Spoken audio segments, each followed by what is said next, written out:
History happened everywhere. The verdict. This is our after-show podcast where we look back at the most recent episode, episode 100! Something, somewhere, sometime. So, if you haven't listened to that, go back and check it out, or else you will find spoilers ahead. Banana sandwiches, yes. Apple sandwiches, no.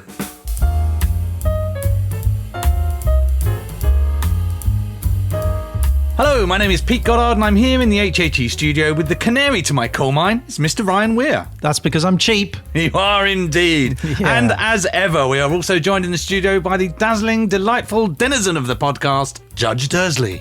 Are you fishing for something?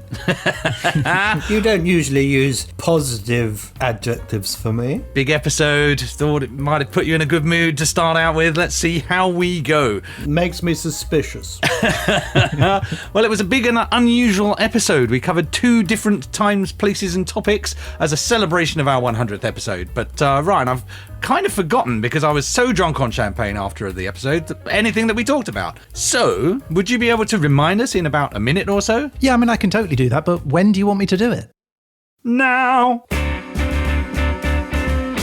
Well, this week we pulled out all the stops for our centenary celebration, diving headfirst into a time, place and topic of our choosing. Pete, ever the intrepid explorer, turned his vacation on the Spanish-owned island of Gran Canaria into a 20th century food and drink odyssey, visiting cliffside caves where people drank volcanic filtered water, travelled to Banana World where he peeled back the drama of Big Mike's demise, and greedily stepped into a legendary rum distillery where he discovered the island's alleged claim as the origin of rum's creation. But that's not all. We also ventured to the wild, untamed Appalachians of the United States, where I introduced Henry Church, a British soldier turned American frontiersman. Captured in the American Revolution, Henry defied expectations, built a home in the wilderness, fended off packs of hungry wolves, and became such a local legend that the town he founded named itself Old 100 in his honour. From sipping rum to celebrating lives well lived, this episode had it all. It was bold. It was brilliant. It was, some might say, A-grade.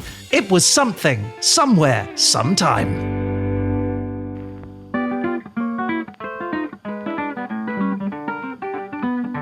That was last week's episode done, summarised nicely. Nice one, son. Now we're over to a young Dursley, who's gonna tell you what he thought of thee. He'll take you apart without any care. He's the lovely Paul Dursley.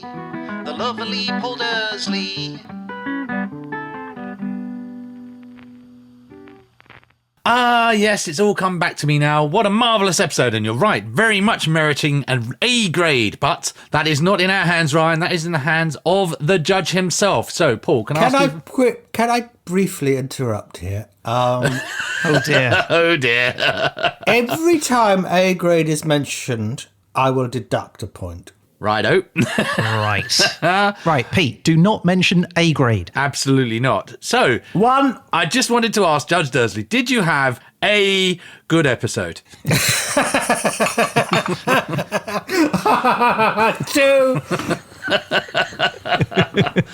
This could be a low-scoring round.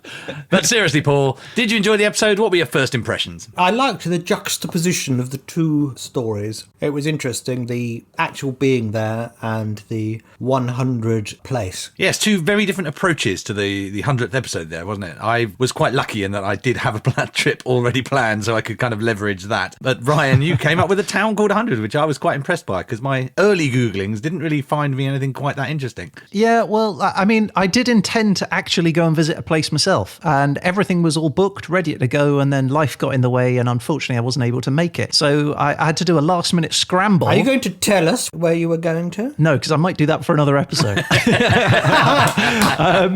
But some frantic Googling in the last few days, I stumbled across the marvel that is Henry Church. A remarkable man. Yeah, I thought it was quite good that you had a narrative to it. It wasn't just there's a place called 100 and it's got a laundrette. There was a whole story behind it. You must have been delighted to uncover that. Yes, like finding a seam of gold. You just keep pulling that gold out. Yeah, we often refer to it, don't we, as finding the thread. You find something that you start pulling on and go, ooh, this is interesting.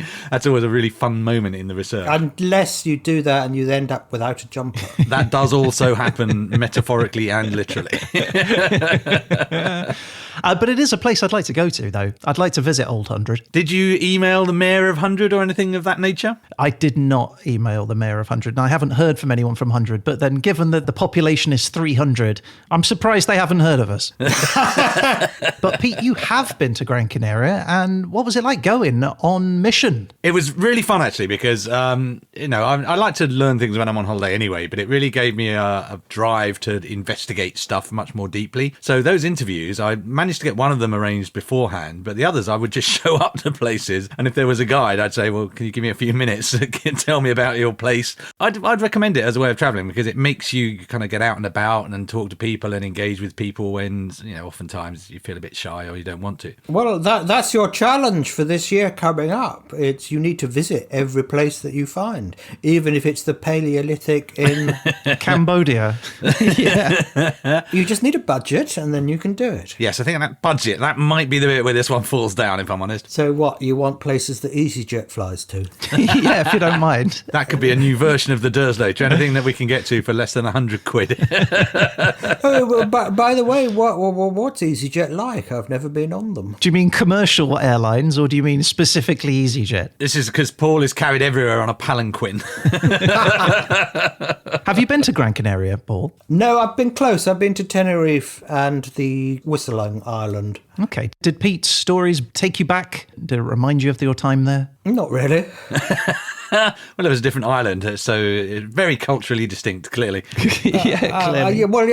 Yes, I went to Tenerife, and so that island is really quite different because, it's got the tallest volcano in, quote, Europe, unquote. I've got to say, on Gran Canaria, those caves that were used, I think, up till the 1990s? Yes, absolutely. And even today, actually, you can hire on Airbnb a cave house, which is one of these houses which, as I was mentioning, I think nowadays, not many of them are entirely cave-based. What kind of happens is you build a house out across your cave, but there's some really nice rooms, actually, clearly in caves with that whitewashed walls. So actually, still in use today quite commonly. One of the things that you didn't mention, though, was whereabout they were located. I'm picturing on a cliff sort of somewhere in the middle, but perhaps they were more ground level. Were they easy access? There was a mix. There's some in various places. Because there was, as well as living caves, if you look to some of the much more earlier archaeological digs, you've got like burial caves as well. Oh, okay. So no, Ryan, I don't think there is a particular level at which the caves would dig. You dig your cave where you can, but the ones I looked at were kind of midway up a reasonable sized slope. Well, it's just that it struck me that during a 100-year war with the Spanish, the indigenous peoples might have actually dug the caves in areas that were less easy to access. Answer the phone. Siri, answer the phone. What? What's happening? Well, no, my phone started to ring. Could you hear anything or not? Yeah, I could hear ring. Yeah, we were ringing. Oh, that's interesting.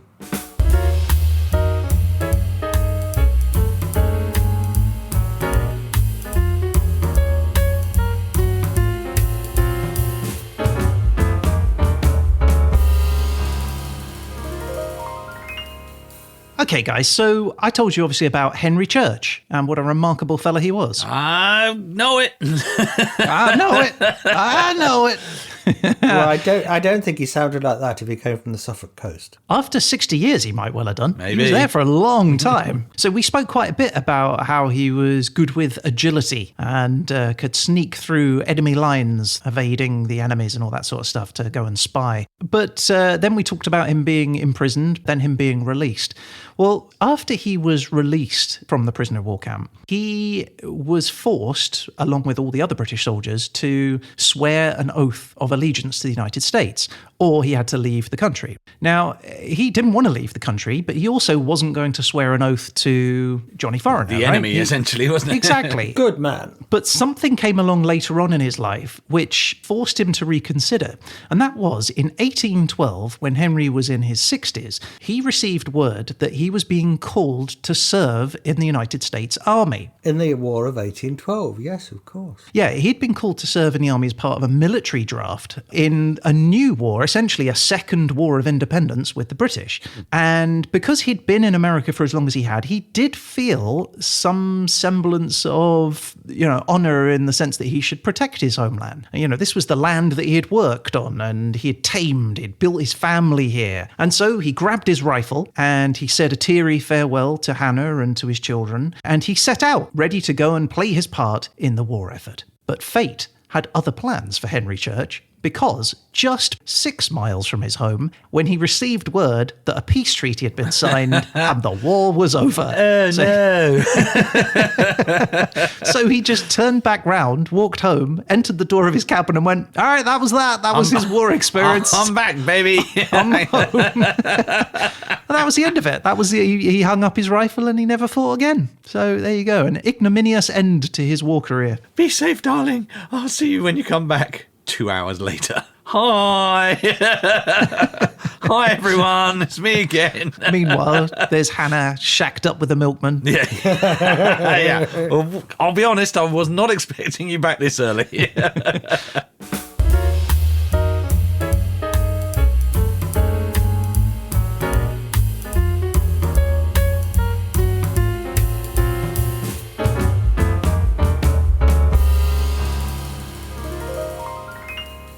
So, Ryan, I talked about the Canaries and how the Canary Islands were not named after Canaries, but Canaries were named after the Canary Islands, and the islands may have been named after dogs, which made Canaries named after dogs, ultimately. Yeah, it was super confusing.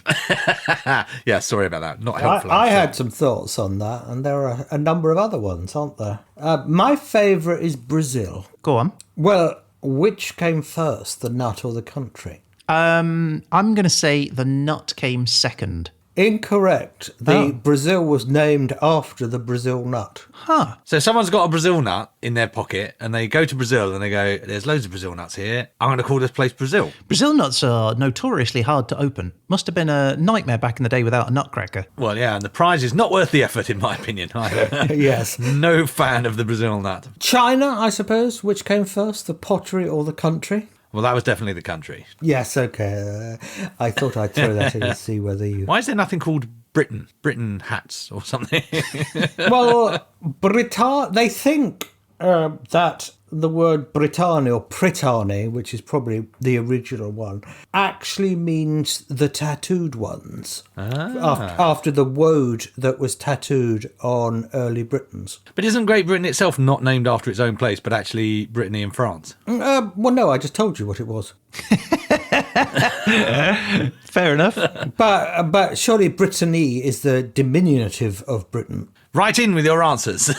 Right, come on, Pete, what are you going to tell us? So, I was going to tell you about Canaries. So, the Canary is named after the Canary Islands, not the other way around. They were bred in captivity originally in the 17th century. Apparently, monks would breed them. So, the original canary as a pet came from monks breeding them, but they only sold the males, which is the singing bird. Oh, okay, the females don't sing. Yeah, but what was canny about the monks doing this was, of course, they only ever sold the males, which means nobody else could breed them. Ah, clever. Sneaky, sneaky monks. What about the gay canaries? The gay canaries still couldn't breed. They were happier, I would imagine, relationship-wise, but were unlikely to give birth at any time. Fair. So, yeah, they became really popular. And then eventually someone went, let's ferry a few ladybirds out there. Not ladybirds, but ladybirds. And then the price went down and it became a thing that people would have in their house. My granny used to have canaries in her house as well. We used to have budgie girls. Yeah, I had a budgie. I think the canaries are a nicer sound, if I'm honest. I think budgies are a bit chippy.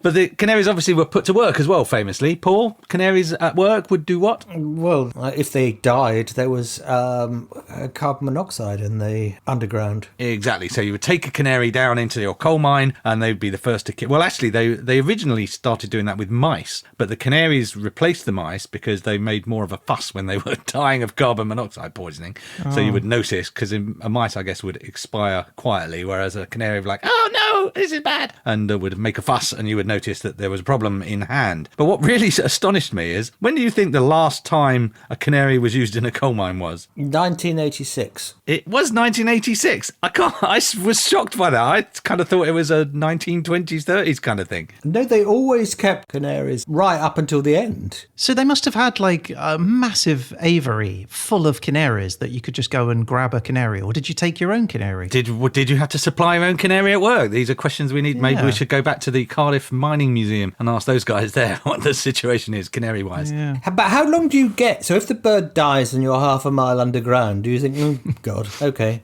nothing I can do? I think you start moving and hope for the best, really, don't you? That's a fair point, though. He raises a good point. He does. He does There's indeed. no point in an early warning system that only alerts you to your imminent demise. Yes. Side note, you are about to die.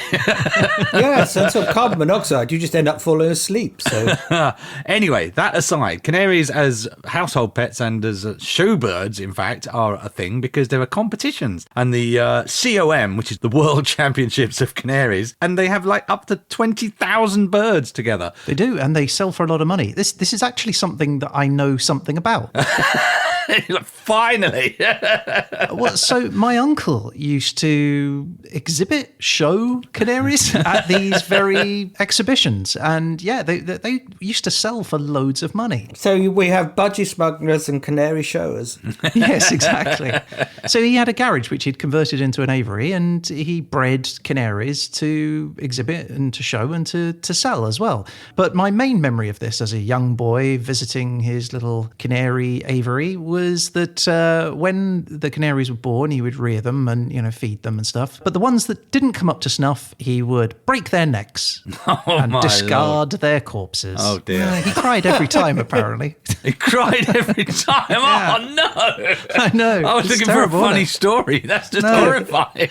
Well, the ending of the story is that he gave up on the canaries. I guess maybe, there was a canary bubble or something and there wasn't as much money to be made.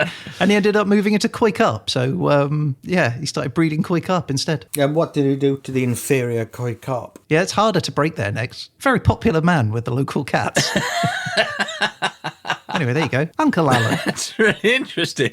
Uncle Alan, was it? Uncle Alan, we salute you. You murderous canary. Canary killer.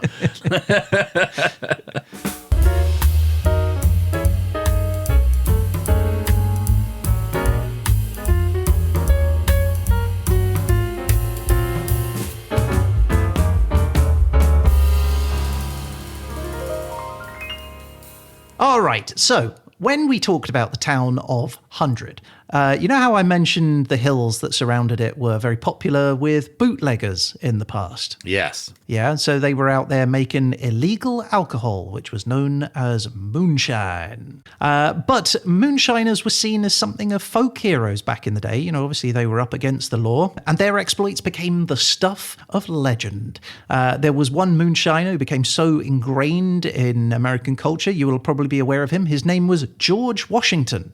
I've heard of him. Yeah, he was a president of the United States who also opened his own distillery to make his own moonshine. Wow. Yeah, there was another famous bootlegger from North Carolina called Amos Owens. He became known as the Cherry Bounce King. And that was thanks to his cherry-infused moonshine, which actually sounds really quite nice. It does, doesn't it? Yeah, apart from his other range, which included dead snake, lizard, frog, and my personal favourite, creosote, which is an oil made from wood tar. He just added that to his liquor and sold that to give it a nice caramel colour. Ooh, I think that would be quite nice because, when you walk past a fence that's just been creosoted, it's really rather nice. I'll get you a bottle for Christmas. But I did want to tell you about the most infamous moonshiner that I certainly came across. And this was a guy called George Remus. And he was known as the king of the bootleggers. Now, Remus was born in Germany in 1876, and he immigrated to the United States as a child. He trained as a pharmacist, eventually became a successful lawyer in Chicago. And it was during this time, as a lawyer, that during the Prohibition, he started to act as a defense attorney for a bunch of bootleggers.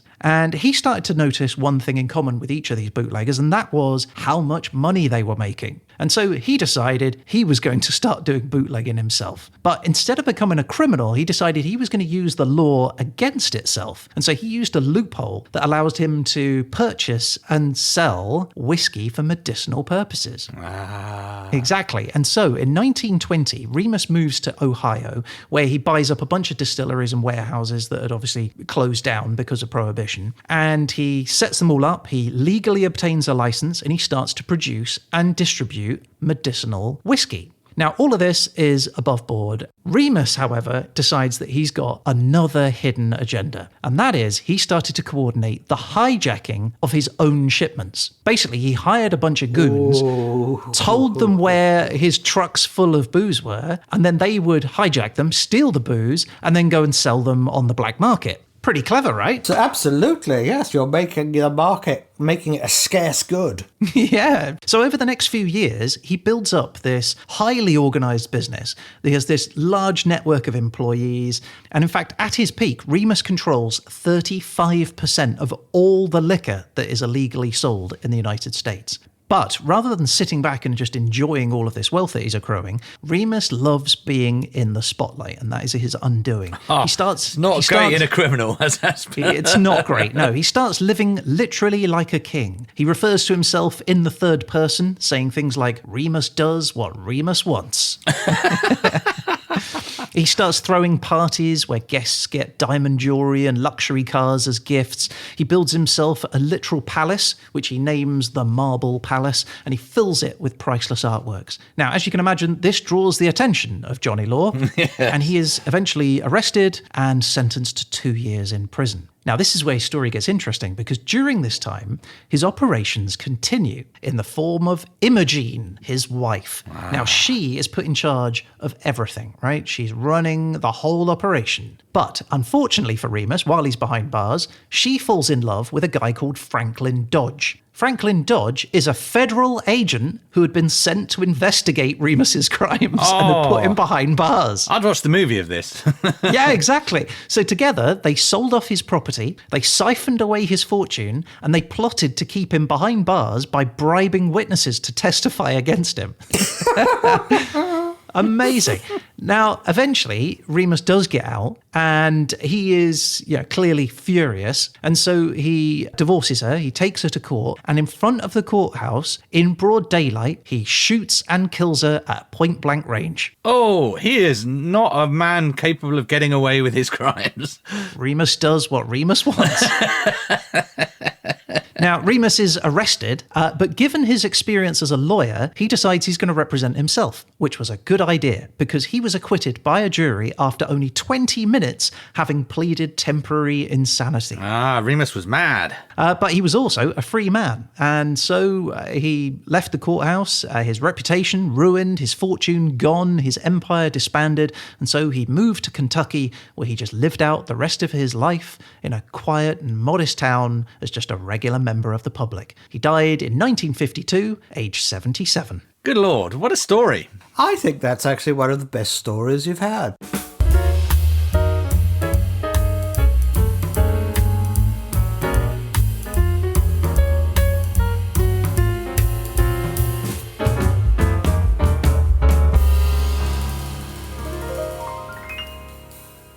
Okay, well, that was a lot of extra fun facts. I liked it. But we have to bring this to a conclusion. And here we are at the end of the line. It's time to step into the dock and prepare to face the people's judge. For the 100th time. 100th time. I wonder if anybody's ever spent 100 times in front of a judge. It's got to be someone from Croydon. Yeah, I was going to say, that's a commonplace around here.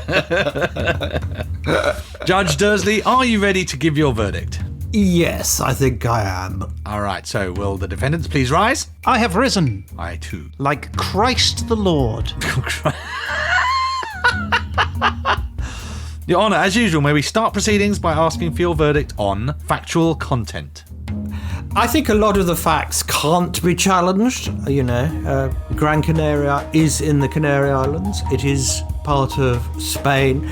And in terms of facts about Mr. Church and 100, I cannot verify as I know nothing about the subject. So, yes, there were some facts there. So, Judge, can we have a grade for your factual content? I think if I average out over both of your interesting discussions, I shall give you B. B. Ooh. Okay, that is I good. don't mind a B. All right, Your Honour, let's also hear your verdict on the entertainment value. Did you have a good time? Well, there was a novelty factor of having the 100th episode, and I liked the weaving 100 in. But I also liked the taking advantage of your holiday thing, because I do like it when you have people involved, when you doorstep people. Yeah, essentially, yeah. Talk to me now. But they always want to talk about their places, and that's brilliant, because they're always, really enthusiastic about the Pencil Museum. Yeah, it's nice to talk to the real deal, isn't it?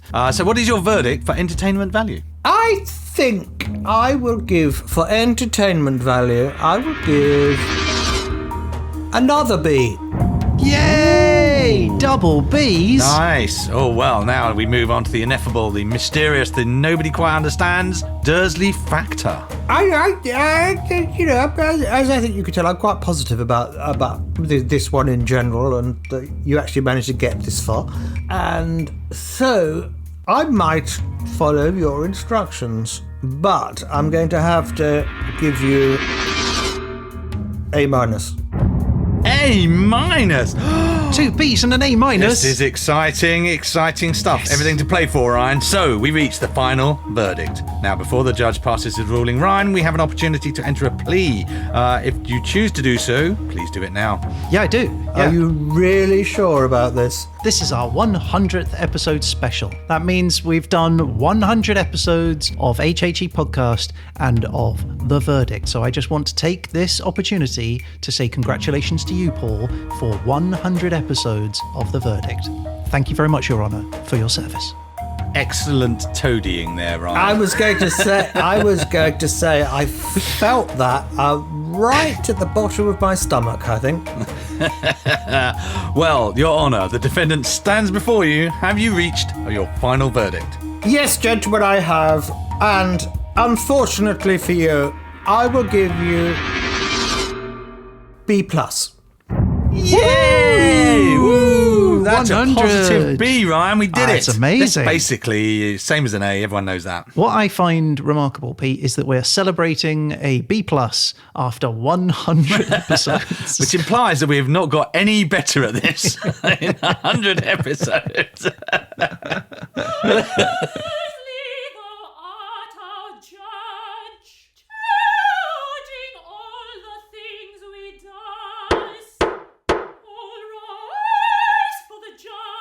Ryan, congratulations on 100. Congratulations on a B+. Thank you, Peter. And congratulations and thank you to the judge. You've been a sterling opponent. Technically, we're on the same side, but you feel like an opponent, I'll be honest. Adversary. Indeed you are. Now, that is our show for the week. If you would like to get in touch about any of the things we've talked about on the show, or if you just want to say hi, you can reach out on social media or come through the website, hhepodcast.com, or email Pete and Ryan at hhepodcast.com. Yeah, we'd love to hear from you, and you never know, you might end up featured on a future show. And you can definitely feature on a future show if you rate and review the show on Spotify or Apple Podcasts. Your recommendation there can really help bring the show to new listeners. That's right, all good pods. Be like Keb. Now, if you are on Mastodon, Facebook, Instagram, X, Blue Sky, you can find us at HHE Podcast. And if you subscribe there, you're going to get an alert every time we post photos of Pete's vacation. Yep, you will get a lot of holiday snaps this week, I can promise you that. And we'll be back again soon with the quiz of the year coming soon, so watch out for that for your inbox. And after that, episode 101, Psychology in Cambodia during the Neogene. So, in the meantime, a huge thank you to the judge himself. Thank you, Paul. My pleasure. And that's it. I guess all that's left to say is, for the 100th time, You've been listening to...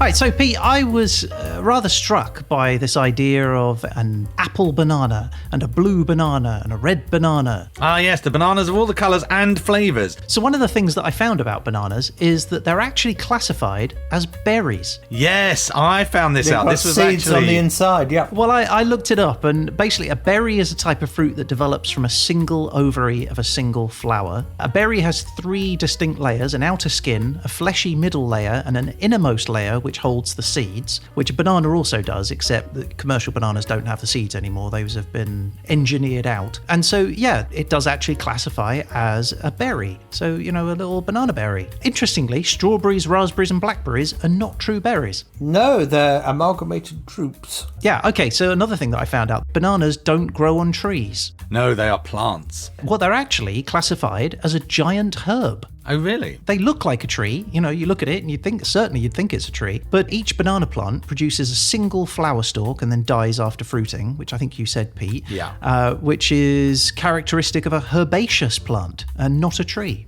Wow. All right, so I also found out that bananas are naturally radioactive. They contain potassium-40, which is a radioactive isotope of potassium. So basically, eating one banana exposes you to about 0.1 microsieverts of radiation, which is all fine because a lethal dose is around 5 million microsieverts. So you're fine if you have an X-ray or if you eat a banana. But if you ate 50 million bananas in one sitting, you would die from radiation poisoning. I don't think that would be the first thing to get you. Yeah, you're right. You would die much sooner. And that's not because you've eaten 50 million bananas. You can't eat more than 400 bananas, I found out. What? Forever? It's just raising so many more questions than it's answering. You can't eat more than 400 bananas because you would get potassium poisoning. Banana madness, they call it. Yeah. So if you eat 400 bananas, you're going to need a canary to warn you around your 390th banana because you're on your way out. Well, the banana is a kind of enemy to other fruit, though. You should not store bananas with your other fruit. Oh, was it ethanol? Ethene, I think it is. Yeah, so the banana gives off ethene, which causes not just itself to ripen, but other fruit around it to ripen. So if you put a banana in a fruit bowl with a bunch of other fruit, it will ripen those other fruits. So if you want to preserve them, keep your bananas separate. But if you want to ripen your tomatoes, you put a banana in. And if you want to ripen an avocado, you put it in a sock. I've not heard that one. Did you just make that up? No, it's a true fact. Put it in a thick sock and it'll ripen an avocado. Why in a sock? Couldn't you put it in a condom or a... You'd have a very slippery avocado from a condom. I'm not sure I want an avocado from a condom. The Victorians loved a banana. They would serve it on dishes and eat it with a knife and fork. Quite right, too. It's the only proper way to eat a banana. I used to have banana sandwiches as a child. Did you? Oh, I like a banana sandwich. Ah. I used to have apple sandwiches. No, never had those. No, there's something wrong with that. Apple sandwiches with a bit of sugar? That's not mad. You lunatic. Well, look. Tell me you at least sliced it. What? You didn't just stick an apple Slices of between apple. two slices of bread. No, you slice the apple, put a bit of sugar on, a bit of butter. An apple with a bit of bread agent. I just think of 2 bits of bread and an apple in them. An apple in it. Yeah. Hammer your apple with a tenderizer. Anyway, the lights in the forests of 100. Definitely aliens, isn't it? It's drones. Definitely. No doubt about it.